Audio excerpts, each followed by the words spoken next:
Kanti kwiqonga le-WhatsApp abantu bavakalise izinto abazinqwenelayo kunyaka ka-2020. Lonyaka 2020 soqala nginqwenela uThixo angiphe amandla okwakhela abantwana bami ikhaya. Ngithi ke u2019 ayi mawuhambe ube mubi kakhulu lonyaka babule abantu besifazane bezizinto into eziqhubeka lonyaka and nami bengishishilisa ngerim straight lonyaka. U2020 nginethemba lokuthi ngizongena kahle. Molo msasazi, mna ku-2019 wami ubumnandi bendifuna ugrade 7 bendigqibelisa eprimary. Kulo nyaka ndingena e-high school ndizofuna ugrade 8. Ndifuna ukufunda ndiphumelele.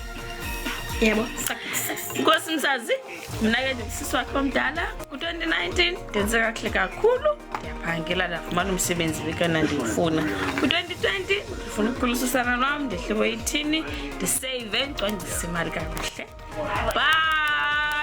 Into endifuna ukuyibona mna luthando noxolo.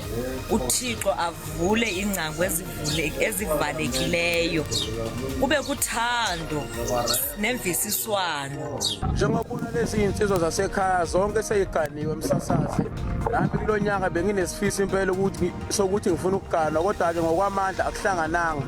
Njengoba ubona le emuva nje kunethende ubaba omncane uyaganwa, ngithe ngiphuthumise yena kuqala ngonyaka ozayo umsasazi na kanjani ziyawushaya ke impela ngizobe ngiganwa, nami ngifuna ukufana njengabafowethu ngibizwe ngomnumzane kulonyaka 2020.